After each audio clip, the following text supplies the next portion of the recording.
Hola a todos, vamos a comenzar este nuevo vídeo de la lección 5b que dedicaremos a los templos funerarios de Tebas Oeste. En Tebas Oeste destacan dos montañas. Por un lado el Kur, que desde la perspectiva del Valle de los Reyes tiene forma piramidal, y por otro lado la llamada Corona de Tebas, donde se asienta el templo de Mentuhotep III, un templo dedicado al dios Horus. Entre la llanura aluvial a los pies del comienzo de estas montañas tenemos toda una serie de templos funerarios del Imperio Nuevo. Estos templos funerarios eran llamados casas o templos de los millones de años. Este es su nombre original por parte de los egipcios. Y se sustentaban gracias a fundaciones realizadas en vida por los faraones, a los cuales, una vez muertos, se les debía rendir un culto funerario.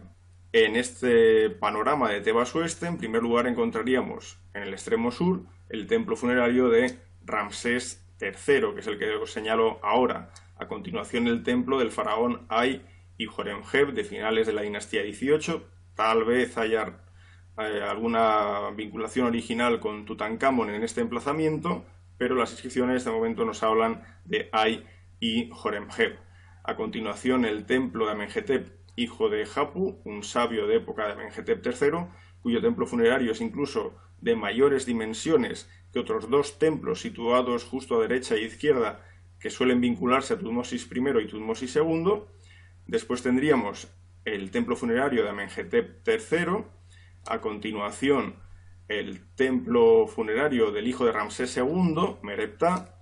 Le sigue el templo funerario de la reina faraón Tausert, el de Tutmosis IV, el templo funerario de Ramsés II, a continuación el de Amenhotep II y algunos más que quedan hacia el norte. Pero si ahora nos vamos a Der el Bahari, evidentemente encontraríamos el famoso templo funerario de la reina faraón Hatshepsut y junto a ese templo de la dinastía XVIII el de Mentuhotep II de la dinastía XI y también otra estructura de Tutmosis III. Y después en este pequeño valle encontramos pues los inicios de lo que iba a ser un templo funerario de Amenemhat I, si bien en otro momento ya comentamos cómo este emplazamiento se abandonó al hacerse su pirámide y su complejo funerario en la zona de El List, en el norte. En este mapa podemos observar bien cuál es la posición de los templos funerarios rodeados de todas estas necrópolis tebanas. Los templos funerarios, si nos fijamos, se sitúan en su inmensa mayoría en la zona desértica, no en la parte verde de la llanura aluvial, por dos razones básicas. Por una parte, porque la llanura aluvial es una zona peligrosa para la arquitectura, en el sentido de que todos los años se ve sometida a una inundación que haría flaquear los cimientos de estos templos. Y por otra parte, porque la llanura aluvial es la zona cultivable, con lo cual sería ilógico construir en esta zona en detrimento de los cultivos. Sin embargo, sí que hallamos un templo en la llanura aluvial, es el de Amenhotep III. El que está situado más al norte, el de Seti I, nuevamente está en la zona desértica. Solo el de Amenhotep III está en la llanura aluvial. De todos los templos funerarios de Tebas Oeste, destaca el de Ramsés III. El nombre del templo de Ramsés III, el nombre original egipcio, es Casa o Templo de los Millones de Años del Rey del Alto y Bajo Egipto, Usermatra Meriamón, en el dominio de Amón al oeste de Tebas. Este nombre bien largo es el original de este complejo que nosotros llamamos Medinet Abu y en el que en otro tiempo estuvo el poblamiento de Yemes. Es una zona arqueológica muy interesante que fue excavada en los años 20 y 30 por el Instituto Oriental de Chicago. Démonos cuenta que los muros perimetrales de este complejo nos están marcando una superficie de 210 por 315 metros de lado, es decir, unos 66.000 metros cuadrados de extensión. Y este muro originalmente se conserva bastante bien, pero originalmente medía 19 metros de altura y su base se calcula que era de 10 metros de anchura. Tanto al este como al oeste tenía dos grandes puertas de entrada. Estas puertas, de ellas se conserva bien la del este, y en este caso estaríamos hablando de un portalón de 22 metros de altura que sigue una tipología de tipo sirio. Fijémonos en la foto de la derecha. Está centrada, es una vista cenital de lo que es el templo propiamente dicho. Encontramos en la parte inferior lo que es el pilono de entrada, al que le sigue un primer patio.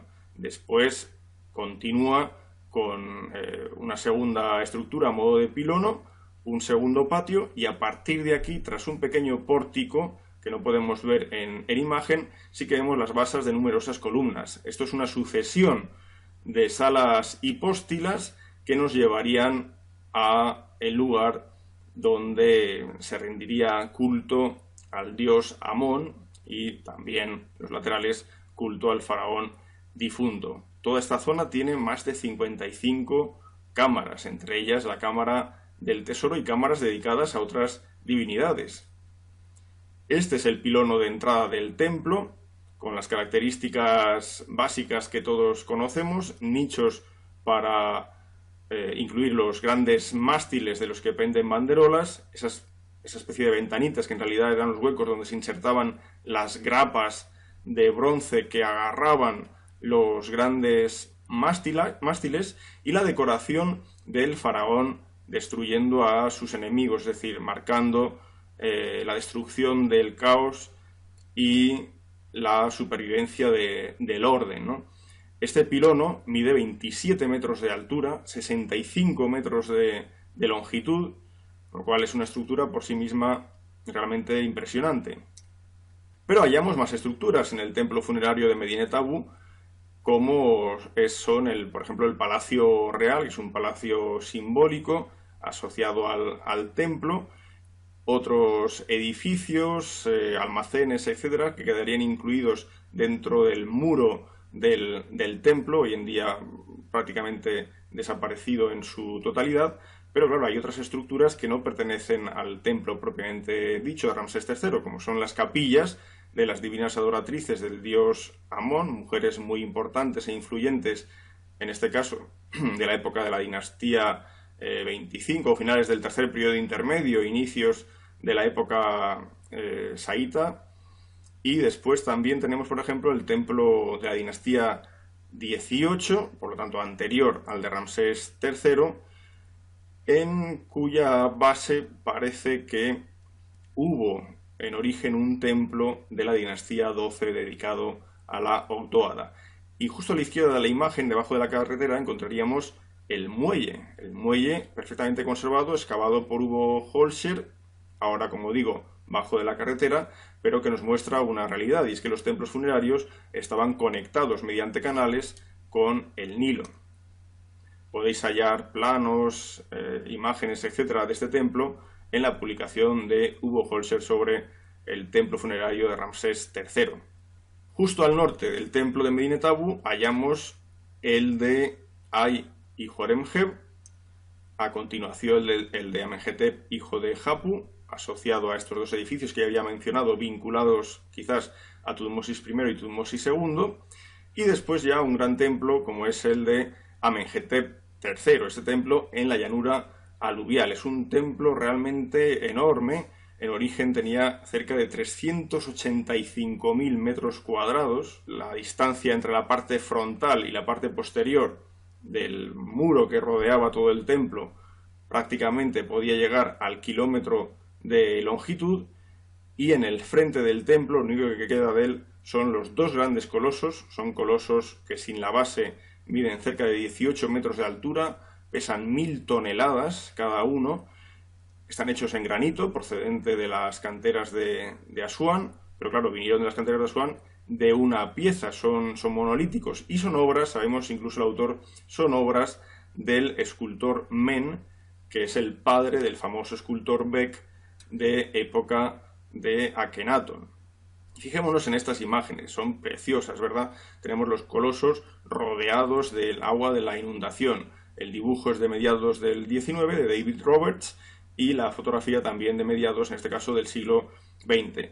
Bueno, la inundación llega a ocupar la superficie del lugar donde se había construido el templo. Esto indica que la estabilidad del templo quedaba en entredicho. ¿Por qué a los arquitectos se les ocurre construir un templo en un lugar que presenta tantos problemas? La respuesta nos lleva al campo de lo simbólico. Lo que se pretende hacer aquí es hacer del templo funerario de Amenhotep III la colina primordial, como en la mitología egipcia, la colina primordial que emerge de las aguas del Nun, del océano primordial, y este es el efecto que aquí se conseguía cada año, pero que finalmente llegó a la ruina de este templo. Podéis hallar información del templo en estos dos enlaces que os indico. Al norte del templo de Amenhotep III hallamos el de Merneptah, a continuación el de Tauser, el de Tutmosis IV, el del príncipe Watchmose, el Rameseum de Ramsés II, pero centrémonos ahora un poquitín en el de Mereptah, el hijo de Ramsés II. Las estructuras que veis aquí son las básicas de un templo funerario. Primer pilono, primer patio, segundo pilono, segundo patio, a los que se accede a través de pequeñas rampas. Vamos ascendiendo en altura. Recordad siempre que el Sancta Sanctorum está en una posición más alta, también vinculado al simbolismo de la colina primordial, donde el lugar principal de la colina es obviamente el lugar más alto, es su cima. Bien, tras el segundo patio hallamos en este caso dos salas hipóstilas, el Sancta Sanctorum al final, y rodeando esta estructura central almacenes, pero también un palacio, tal y como vimos en el templo de Medinet Abu. El resultado de las excavaciones de este templo es magnífico. Aquí ha trabajado un equipo suizo que ha realizado una obra realmente muy positiva para la conservación de este templo. Podéis hallar información del mismo en esta página. El siguiente templo funerario es el Rameseum, llamado así por Champollion. Es el templo funerario de Ramsés II, con los mismos puntos básicos: sucesión de dos pilonos, primer pilono, primer patio, segundo pilono, segundo patio, y salas hipóstilas que nos llevan finalmente a la parte más sagrada. Todo esto asociado a una gran cantidad de almacenes y a un palacio, y rodeado evidentemente por un muro perimetral. Fijémonos en esta estatua. Esta estatua destruida se sitúa en el segundo pilono del templo funerario de Ramsés II. Esta estatua la encontró aún perfectamente dispuesta en su posición Diodoro Sículo en el siglo I a.C. Y Diodoro Sículo dijo que leyó una inscripción en su base en la que hablaba de Osimandias, rey de reyes. Este Osimandias es evidentemente Usermatra, que es el nombre de entronización de Ramsés II. Este enorme coloso alcanza los 18 metros de altura. A esto hay que sumar la base, obviamente, con lo cual imaginémonos las dimensiones que podía adquirir esta estatua. Más allá hallamos el segundo patio, hacia la izquierda, en el que se encontraba otro coloso, en este caso de dimensiones más modestas, que corresponde a una figura de Ramsés II, cuya parte superior, cuyo torso, fue llevado, tal y como aparece en ese dibujo de la derecha, fue llevado por Giovanni Battista Belzoni en 1816 a Londres y hoy expuesto en el Museo Británico, y desde luego, pues, como vemos en la imagen de la izquierda, es una de las piezas estrella del Museo Británico, esa preciosa imagen de el rey Ramsés II. Tras el segundo patio encontramos la primera sala hipóstila. Fijémonos en los capiteles del eje central de esta sala. Son capiteles abiertos, mientras que los que quedan a la derecha, de menor tamaño, son capiteles cerrados. Recordemos lo que ya explicamos en la sala hipóstila de Karnak. La parte central es la que se ve bañada por los rayos de luz gracias a los claustra, a las ventanas de piedra, y por lo tanto la flor se abre y crea este capitel abierto, ¿no? Intentando recrear lo que dicta la propia naturaleza. Alrededor tenemos los almacenes. Los almacenes presentan bóveda de cañón. ¿Quién dijo que la bóveda de cañón es un invento de otras civilizaciones más tardías? Bueno, pues aquí lo tenemos aún perfectamente conservado. Es una bóveda de cañón hecha a partir de adobes. Lo interesante es que aquí se calcula que podía contener en total cerca de 16 millones y medio de litros de cereal, que serían capaces de sustentar a cerca de 3.500 familias. Por eso, cuando se produjeron las huelgas famosas de época de Ramsés III, los trabajadores protestaron delante de los templos funerarios porque sabían que allí había una gran cantidad de cereal conservado. Al norte del Ramesseum hallamos el templo funerario de Amenhotep II, y un poco más hacia el norte encontraríamos el templo del joven rey Siptah de finales de la XIX, y a continuación el templo funerario de Tutmosis III llamado Henket Ang, que fue estudiado en 1906 por Legren y Weigel, en 1939 por Rique, y en fechas recientes, aún siendo objeto de estudio y excavación y limpieza, por parte de la española Miriam Seco. Precisamente de este último proyecto podéis encontrar información en la página que os indico. Y ya por último, cabe citar, aunque sea de esta manera breve, el templo funerario de la reina Hatshepsut, templo llamado originalmente Yeser Yeseru. Es un templo distinto a los demás, un templo que se integra en el paisaje del circo de Der el Bahari, y que tras su sucesión de terrazas, que vemos a la izquierda, terrazas y pórticos, nos lleva a través de una calzada de 13 metros de anchura y 400 metros de longitud al Templo del Valle, que ya quedaría situado junto a la llanura aluvial y conectado al río Nilo. Esta calzada, esta avenida, por supuesto, debía estar decorada con esculturas de la reina, árboles, etc.